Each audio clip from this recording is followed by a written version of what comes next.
All right, now on to the final story of the day, which is a story in the news that has a headline that is absolutely fake. Completely fake, and it's one of those stories that most people are never going to read past the headline, yet a ton of people are going to retweet it, share it, comment on it. So I think we need to go into it a little bit because the subject of this story, I think, is being wrongfully targeted. And you might be surprised about who it is, although I probably revealed that already in the teaser. Here's the headline. Lizzo forced dancers to eat bananas from sex workers' vaginas during Amsterdam trip. Bombshell lawsuit. That led to a lot of funny jokes on Twitter today, but I'm sorry to say that is simply not true. I mean, it's not true at all. It's fake, and I'm no fan of Lizzo. You know that. But I'm going to defend her on this one because she deserves to be defended because this lawsuit is bogus. Like, I read the actual complaint here. It's totally bogus. It's so bogus that if she wasn't a famous rich person, no lawyer would ever take such a obviously frivolous case that had no chance of winning. The only reason a lawyer would take a case like this is because they're hoping to get an out-of-court settlement, and they appear to be trying to do that here by sensationalizing this story in the media to try and make Lizzo look bad in hopes that they can pressure her into paying off their clients and make the story go away because Lizzo's worried about her public image. Now, a lot of jokes can be made about that. But I'm guessing that Lizzo doesn't want to be painted as a big black girl who bullies other big black girls and fat shames them, using her power over them, abusing them is the way this lawsuit portrays her. There is no case here. They want a quick payoff, and to that I say, take these entitled bitches to court, Lizzo. Don't give them a dime. I will say this, however. This is also a lesson to Lizzo and other virtue signalers, a lesson in what happens when you hire woke progressive Gen Zers who've grown up learning to be offended at everything and then turns around once they are offended and accuses the guilty party in their minds of racism, sexism, ableism, fat shaming, whatever else you can think of. This one dancer suing Lizzo, for example, the main plaintiff in the case, really the only one to talk about, is the perfect example of why no one wants to hire someone who has pronouns in their bio or on their resume. You're just advertising that you are going to be a problem. You're going to get offended by things that shouldn't be offensive, and you're going to accuse somebody of something they didn't do, potentially damaging their reputation. Why would you hire someone like that? And I'll show you what I mean. I'm going to go through a couple of the specifics in the complaint here. To be clear, Lizzo's disgusting. Her behavior, totally.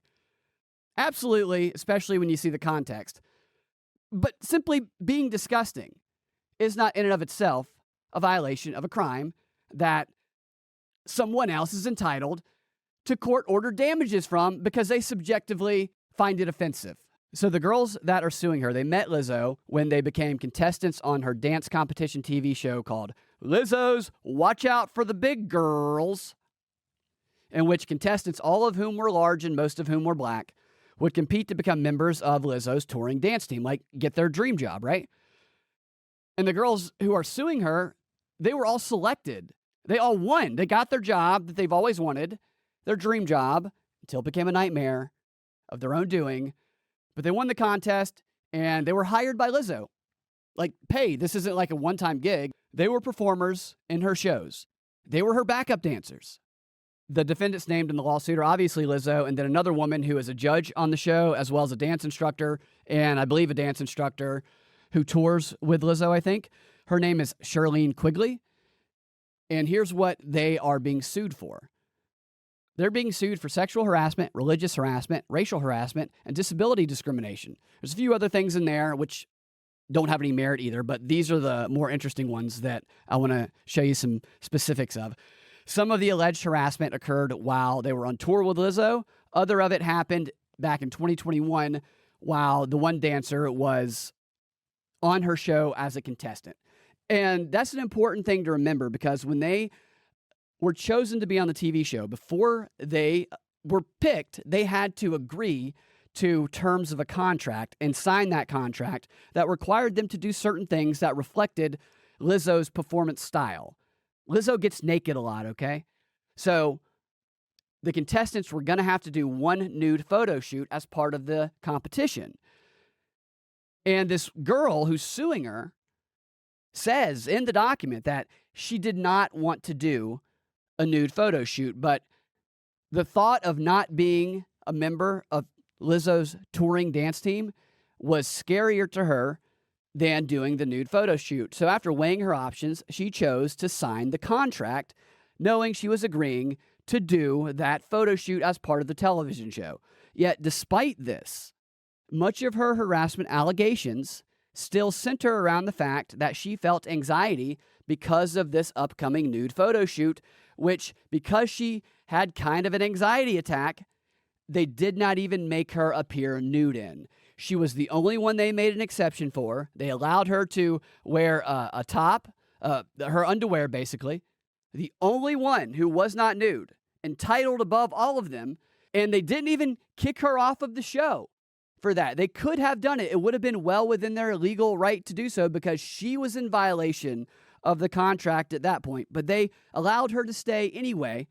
And yet, despite all of this, despite being the only one that an exception was made for, she still cited as part of her court complaint feeling pressured to participate in this nude photo shoot as part of the sexual harassment she experienced. That's quite extraordinary, isn't it? A level of entitlement there.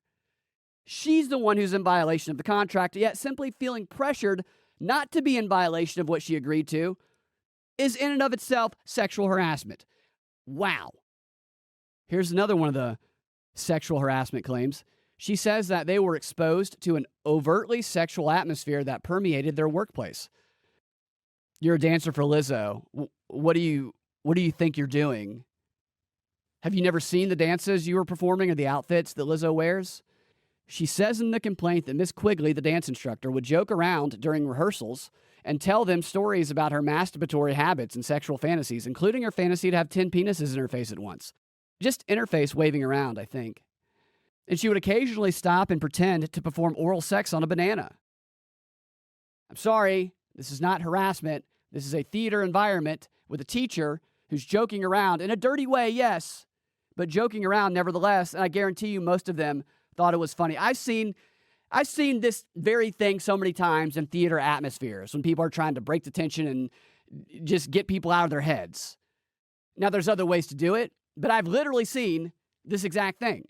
This is not sexual harassment. She was not threatening this girl into feeling like she needed to suck on a banana. And she could have left. She could have quit. She didn't like it. The next sexual harassment claim is that Lizzo pressured this girl and the dancers to go out on the town with her to nude clubs after shows. Simply being asked, by the way, to go out on the town to a nude club, in and of itself, seems to be a form of sexual harassment to this girl, which, for some reason, she went with Lizzo to the nude club. Why? Because she said she felt pressured to say yes because all the other girls were dancing. That's not sexual harassment. And the nude club, by the way, it was a strip club called Bananen Bar, and it was in Amsterdam's red light district. You can't voluntarily choose to go to a strip club in the red light district of Amsterdam, and then when you walk in, say you're being sexually harassed. Because when they arrived, the types of things you would expect to happen at a place like that happened.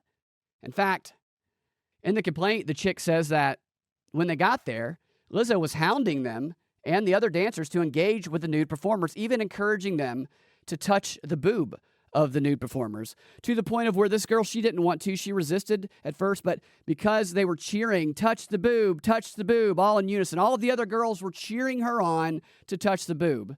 She'd probably never been to Amsterdam before, and she caved, and she touched the boob, and she felt sexually harassed by touching another woman's boob.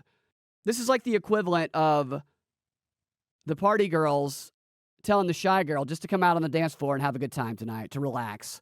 Because when you look this place up, the thing that they're known for, one of the things, is that you can go to this strip club. It's like a main feature they advertise to get people to come. It's what people go there for, is you can grope the breast of the performers with all of your friends. It literally says that is one of the $50 services you can pay for. And you know Lizzo's paying for it. Lizzo's like, I already paid for it. Come on, touch the titties with us, girl. It's a bonding activity, you know? She also says in the complaint that Lizzo hounded them to try and catch the dildos that were being ejected from the performers' vaginas.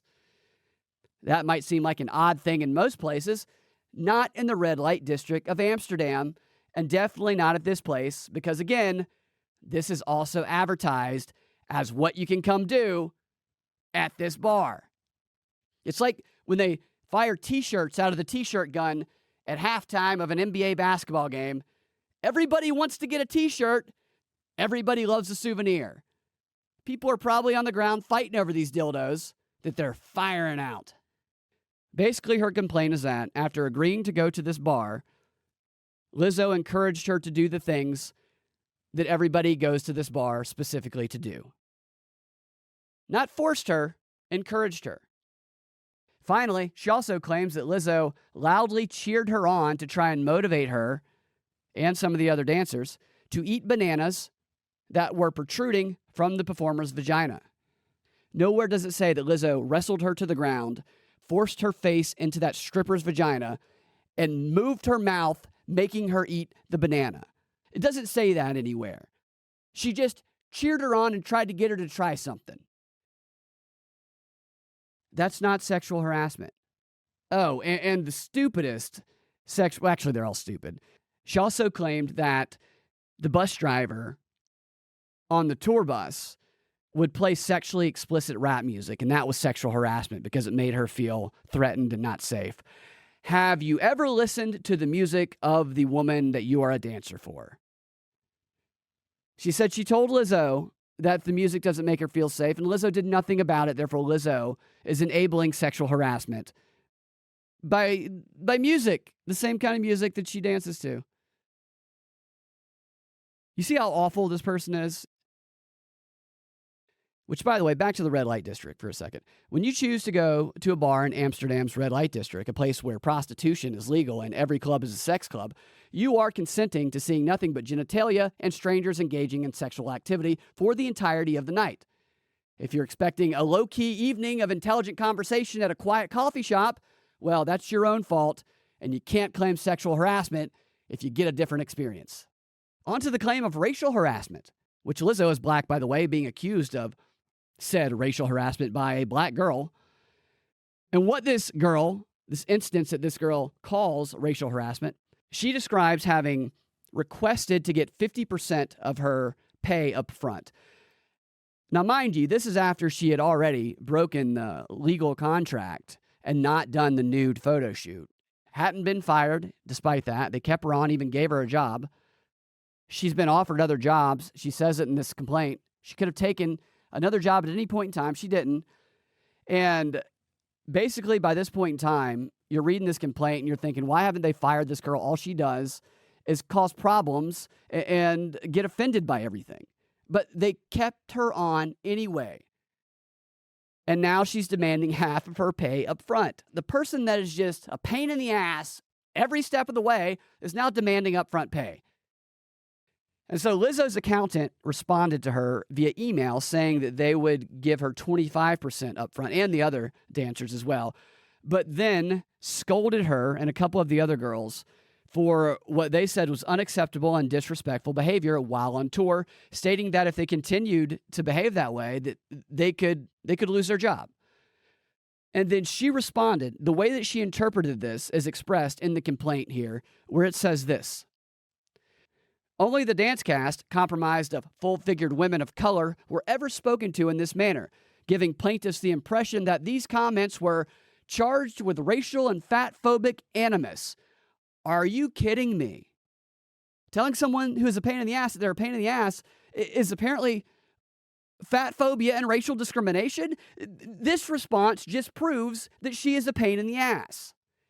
This girl, you can't criticize this girl ever. No one can anywhere. No one will ever hire her again if they read this complaint, because the first time they level a criticism her way, one that is very justifiable, she's going to call their criticism racially charged fat phobia.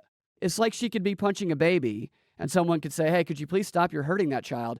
And she'd drop the baby, turn around, and accuse them of fat shaming. And then she'd probably eat the baby.